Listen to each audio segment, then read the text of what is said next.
아가서 8장 말씀을 보겠습니다. 자, 아가서의 마지막 챕터죠. 드디어 8장으로 접어들었습니다. 1절부터 보겠습니다. 내가 내 어머니의 젖을 먹은 오라비 같았더라면 내가 밖에서 너를 만났을 때 입을 맞추어도 나를 업신여길 자가 없었을 것이라. 우리말 성경은 이렇게 해석을 했네요. 당신이 내 오빠였다면, 내 어머니의 젖을 먹고 자란 오빠였다면, 내가 밖에서 당신을 만나 입을 맞춰도 아무도 내게 손가락질하지 않을 텐데. 이 단락에서 8장 1절부터죠.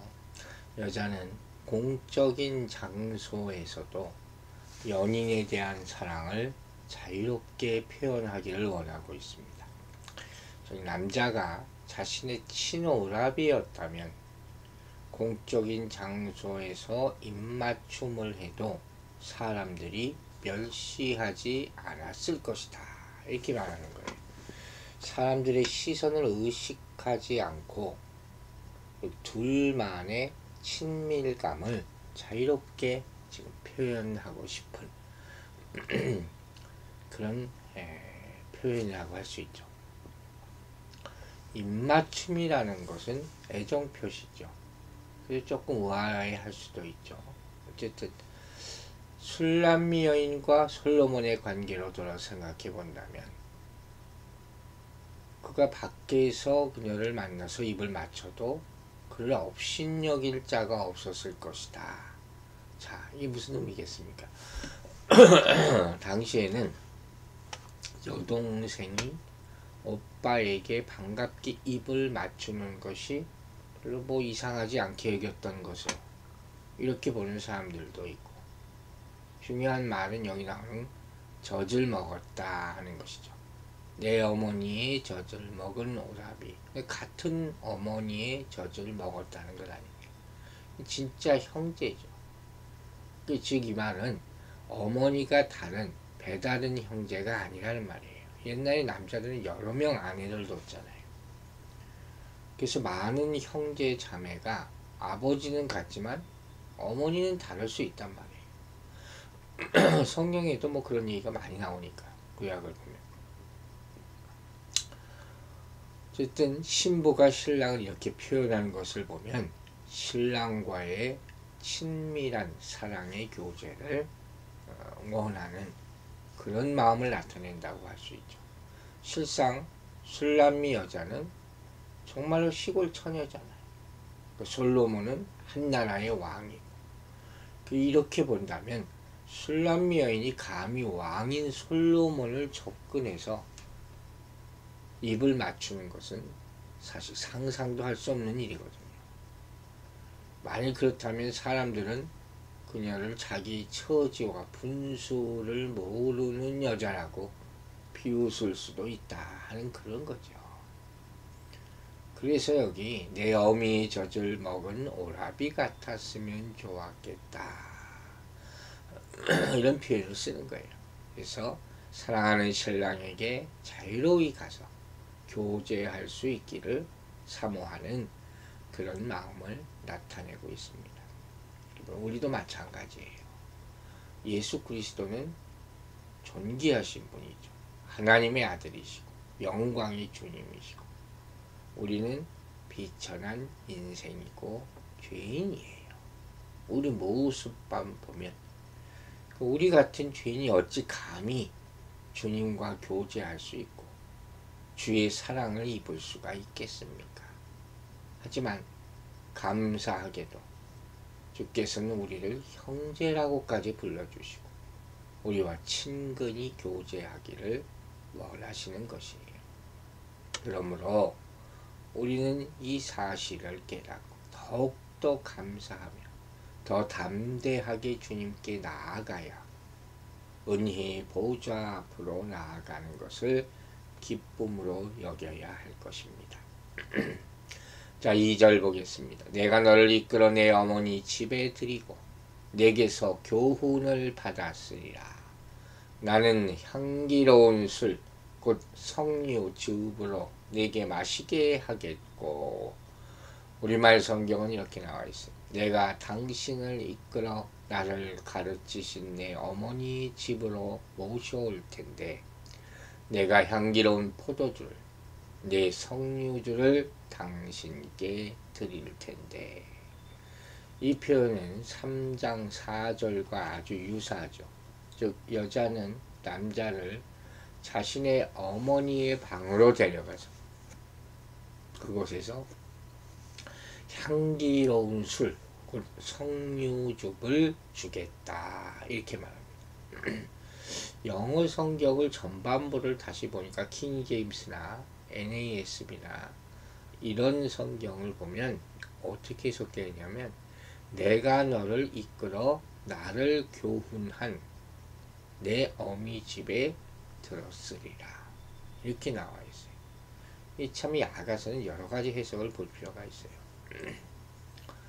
어쨌든 여기서 말하는 나를 교훈한 내 어미 집이라는 것은 뭘 가리키겠습니까? 이 교회를 가리키는 말로 해석합니다.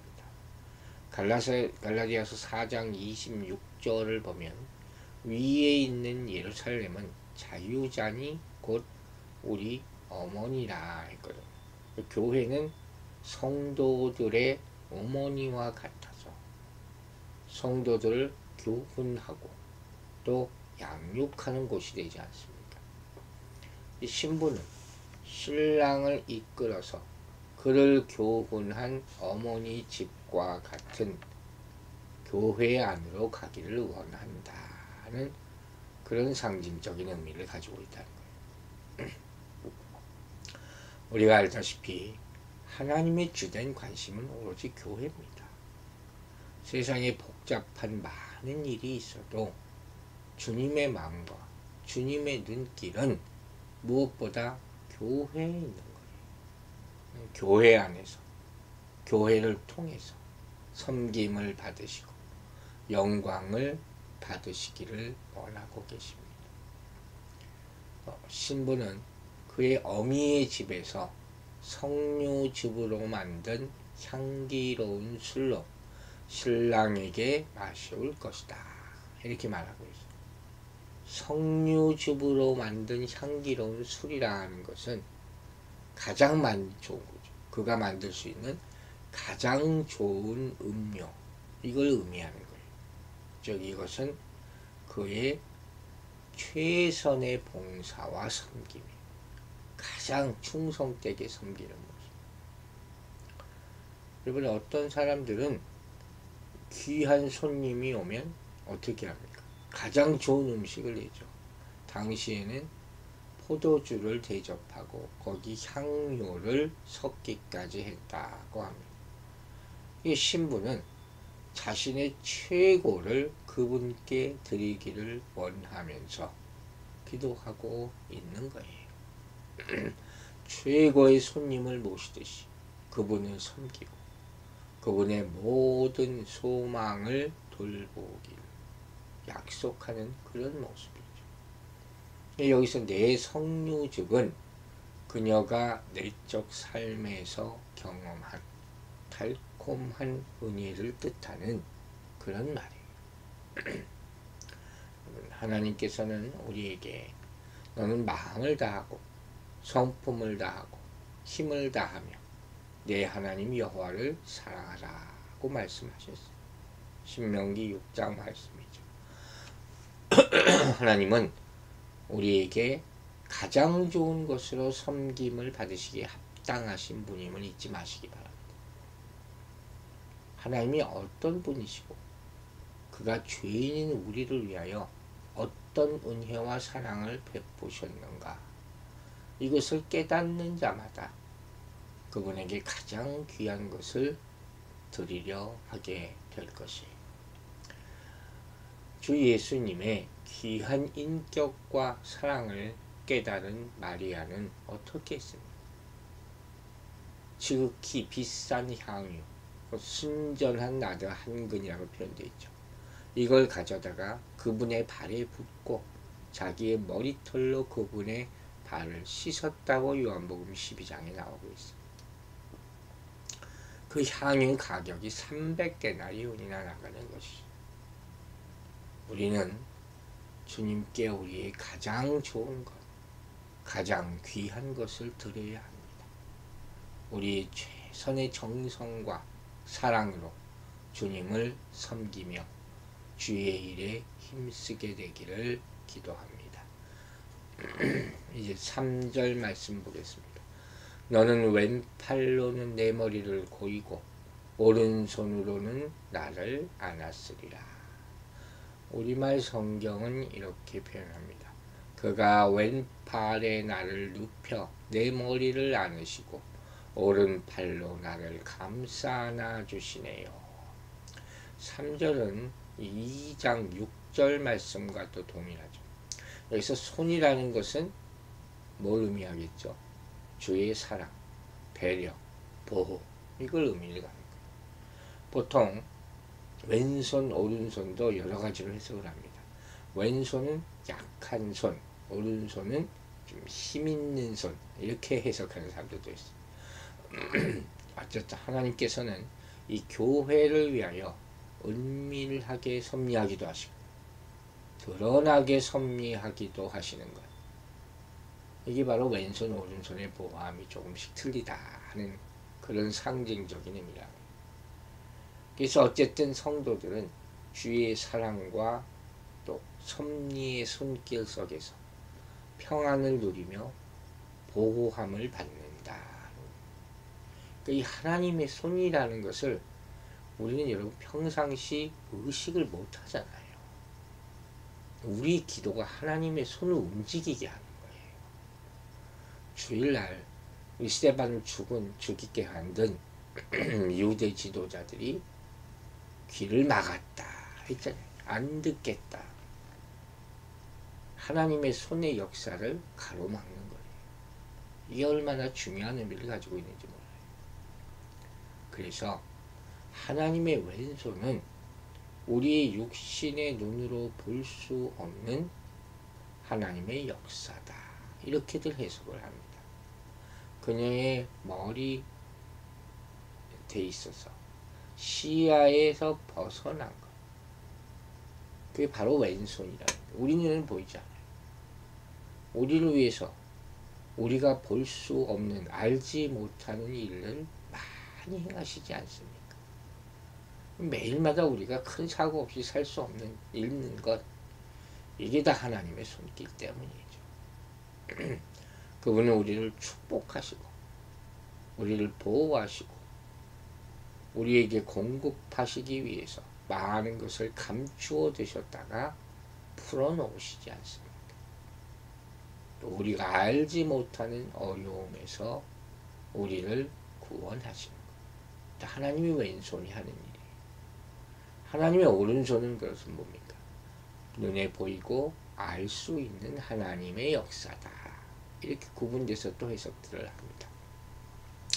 솔로몬이 신부를 안고자 그 앞에 딱 나타나 서 있는 거 보이는 거잖아요. 그녀를 볼 수 있고 느낄 수 있는 것, 만져지고 보이도록 하나님의 임재가 나타나 보이는 것, 이걸 오른손의 역사다 하는 거예요. 때로는 우리는 하나님의 오른손의 역사로 우리 문제가 해결되고 하나님이 안아주심으로 그 표현 느낄 수 있는 것이죠. 그런 느낌도 많이 구하고 얻게 되기를 바랍니다. 이렇게 주님이 그녀를 안아주시는 것을 분명하게 보여주시기 때문에 주님께서 그녀에게 발견되는 것을 허락하신 거죠. 하나님의 안아주심으로 말미암아 그녀의 마음이 부드럽게 변한다고 말하고 있는 거예요. 모세는 신명기 33장 27절에서 이렇게 말합니다. 영원하신 하나님이 너희 처소가 되시니 그 영원하신 팔이 내 아래에 있도다. 다윗은 내가 사망의 음침한 골짜기로 다닐지라도 해를 두려워하지 않는 것은 주께서 나와 함께 하심이라. 주의 지팡이와 막대기가 나를 안위하시나이다. 이렇게 고백합니다. 예수님께서는 요한복음 10장에서 내가 저희에게 영생을 주노니 영원히 멸망치 아니할 터이요 또 저희를 내 손에서 빼앗을 자가 없으리라 고 말씀하셨어요. 사도 바울은 로마서 8장 35절에서 누가 우리를 그리스도의 사랑에서 끊으리요 환난이나 곤고나 핍박이나 기근이나 적신이나 위험이나 칼이라. 하나님의 보호하심이죠. 누구도 이 사랑을 끊을 수 없다. 또한 빌립보서 4장 6절 7절에서 유명한 말씀을 합니다. 바울 사도 아무것도 염려하지 말고 오직 모든 일에 기도와 간구로 너희 구할 것을 감사함으로 하나님께 아뢰라. 그리하면 모든 지각에 뛰어난 하나님의 평강이 그리스도 예수 안에서 너희 마음과 생각을 지키시리라. 이 말씀대로 되기를 주 이름으로 축원합니다. 4절 보겠습니다. 예루살렘의 딸들아 내가 너희에게 부탁한다. 내 사랑하는 자가 원하기 전에는 흔들지 말며 깨우지 말지니라. 우리말 성경은 이렇게 나와 있어요. 예루살렘의 딸들이여 내가 부탁합니다. 그가 원하기 전까지는 내 사랑을 일으키지 말고 깨우지 마세요. 4절은 본서의 앞부분의 구절에서와 같아요. 2장 7절과 3장 5절. 신랑이 말하는 거죠. 신랑이 친구들에게 잠든 신부를 흔들거나 깨우지 말라. 이렇게 말하고 있어요. 신랑은 신부의 사랑스러운 잠든 모습이 유지되도록 혹시라도 잠에서 깨면 화를 내지 않도록 조심하라.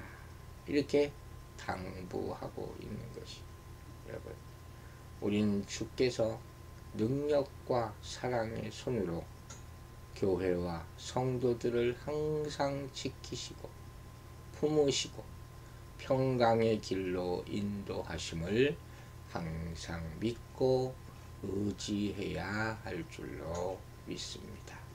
기도하겠습니다. 아버지 하나님, 이 시간 주님의 사랑에 감격하며 기도합니다. 주께서 주신 모든 말씀과 깨닫게 하신 것으로 우리는 존재합니다.